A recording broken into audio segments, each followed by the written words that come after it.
নমস্কার, কেমন আছেন সবাই? আশা করি সবাই খুব ভালো আছেন আর আমিও মোটামুটি আছি আপনাদের আশীর্বাদে। যাই হোক, বাজারে গেছিলাম, তাল কিনে নিয়ে এসেছি, তালের পিঠে বানাবো। তো তালটা চুড়ে নিই চলো। তো দেখো, ম্যাজিকের মতন তালটা ছোড়াও হয়ে গেল। না, ম্যাজিক নয়, এটা খাটনির ব্যাপার। আগে তালটা চুড়ে নিয়েছিলাম, তারপরে দেখালাম। যাই হোক, তার সঙ্গে এক কাপ নয়, 1 বাটি ময়দা আর 1 বাটির একটু অল্প সুজি, তারপর পরিমাণ মতন চিনি দিলাম, তারপর একটু কালো জিরে দিয়েছি যাতে দেখতে ভালো লাগে।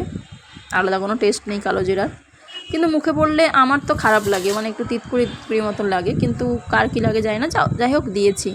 তারপরে একটু নুন দিলাম, দিয়ে ওই কি মাখাতে থাকবো। আচ্ছা, তোমরা যারা আমার ভিডিওটা দেখছো কোথা থেকে দেখছো একটু কমেন্ট করো। আর কারা কারা এই সিজনে এই অবধি তালের পিঠে খাওয়া হয়ে গেছে সেটাও একটু বলো। আমি অনেককে দেখেছি ফেসবুকে পোস্ট করতে, তো অনেকের খাওয়া হয়ে গেছে বুঝতে পারছি। আমরা যেহেতু এখন বর্তমানে গ্রামের মানুষ হতে পারি, বাট শহরে যেহেতু আছি একটু দেরি হয়ে গেল খেতে। আর এই তালটা কত দাম নিয়েছে জানো? কেউ যদি মানে আন্দাজ করতে পারো একটু বলো। আমরা তো গ্রামে এই তাল পড়ে পড়ে নষ্ট হয়, আর আমরা এখানে আসার পর তাল কিনে খাচ্ছি। অবাক করা কোনো বিষয় নয়। এই জন্য বলে না, শহরে জল বাদে সব কেনা, অনেক ক্ষেত্রে জলটাও কিনতে হয়। যাই হোক, তারপরে একটু আঠালো টাইপের লাগছিলো, যেহেতু ময়দা সুজি এইগুলো আছে, তার কারণে জল দিলাম। জল দিয়ে মাখাচ্ছি যাতে একটু নরম হয়। আর সুজি কি বলো তো, সুজিটা একটু ফোলে, জল পেলে সুজি ফোলে, সেই কারণে একটু বেশি পরিমাণে জল দিয়ে মাখাচ্ছি। এখন হয়তো বেশি পরিমাণে দিইনি, মাখাতে আমি অল্প অল্প করে জল দিতে থাকবো, দিয়ে মাখিয়ে নেবো বাটারটাকে ভালো করে। যত সুন্দরভাবে মাখাবো তত ফুলবে ভালো। তা আর যেহেতু সুজি আছে, সুজিটাও ফোলে জল পেলে, তার জন্য পিঠেটাও নরম হবে আর ফুলবে ভালো। তোমরা অনেকেই জানো, এটা নতুন কিছু নয়। যাই হোক, তবুও আমি করলাম, তাই জন্য ভাবলাম একটু ভিডিও করি, তাই করলাম। তো আমার মাখানো হয়ে গেছে, 5 মিনিট মতন রেখে দেব। তো 5 মিনিট হয়ে গেছে, রেখে দিয়েছিলাম 5 মিনিট। সুজিগুলো আছে না, ওটা ভেজার জন্য 5 মিনিট মতন রেখে দিয়েছিলাম। হয়ে গেছে। দেখো, স্ট্রাকচারটা ঠিক এরকম হবে, একদম মানে একদম নরম হবে না আর একদম টাইট হবে না, মিডিয়াম। তো এখানে আরও অনেক কিছু দেয়, নারকেল কুচি দেয় কেউ, বা নারকেল কুড়িয়ে দেয়। আমি কিছুই দিইনি, কারণ নারকেলটা এমনি অ্যাসিড করে, আর নারকেল আমার হাতের কাছে ছিলও না, তাই জন্য দিইনি। যাই হোক,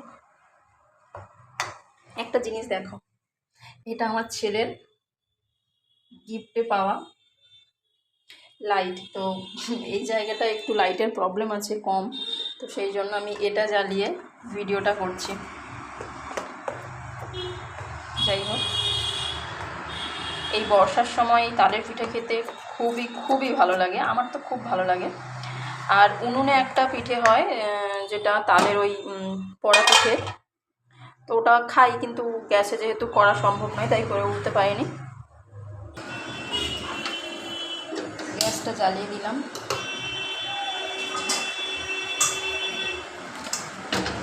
কড়াটা বসিয়ে দিলাম।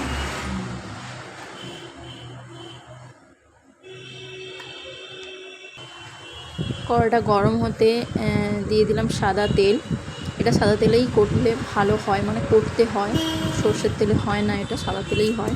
তো তেলটা গরম হয়ে গেছে, হওয়ার পর পিঠেগুলো হাতেই দিচ্ছি, কারণ আমি হাতে করে অভ্যস্ত। কেউ চামচে করে কিনা তাও জানি না, আমি হাতে করে অভ্যস্ত, তাই হাতেই দিচ্ছি। কারোর খারাপ লাগলে সত্যি আমার কিছু করার নেই, কারণ আমি চামচে করতে পারবো না, আমি হাতে করা অভ্যস্ত, তাই হাতেই দিচ্ছি।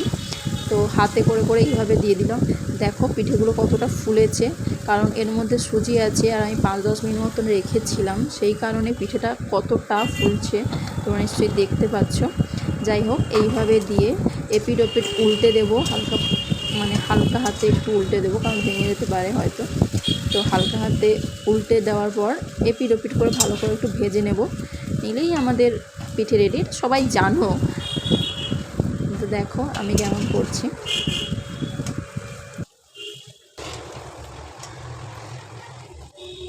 তো আমার পিঠেগুলো ভাজা হয়ে গেছে, ওলট পালট করতে করতে আমি তুলে নিলাম। তুলে নিয়ে আবার এইভাবে যতগুলো বাটার আছে সবগুলো ভেজে নেব আস্তে আস্তে করে। তো তোমরা দেখতে থাকো।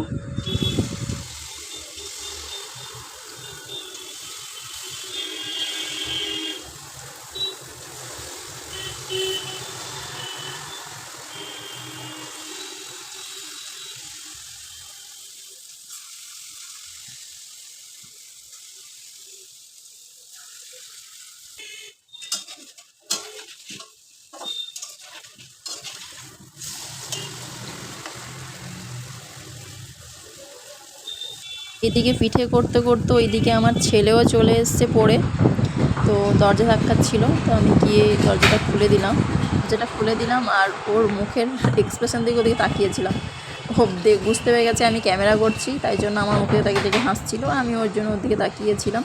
তারপরে আমি আবার চলে গেলাম রান্নাঘরে। আর ওর একটা মানে বদস বলো আর ভালো অভ্যাস বলো, ওই আসার সাথে সাথে আমার কাছে এসে রান্নাঘরে গিয়ে দেখবে আমি কি রান্না করছি বা কি করেছি না করেছি, সব খবর নেবে, সারাদিনের খবর।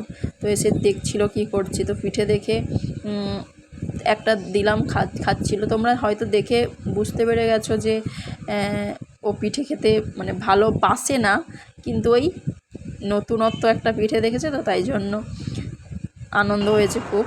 তো তারপরে যাই হোক আমি বললাম তুলে খেতে হবে না, আমি দিচ্ছি, যা বসবি, যা। কি শুয়ে আছিস না? যাই হোক ও পিঠে খেতে থাকুক আর তোমরাও খেয়ে নাও। আমার ছেলে দেখো এক্ষুনি তোমাদের পিঠে দেবে, তোমরাও খেয়ে নাও। যাই হোক সবাই খুব ভালো থেকো, সুস্থ থেকো আর সুন্দর থেকো। সবাইকে জানাই শুভরাত্রি, অনেক অনেক শুভেচ্ছা।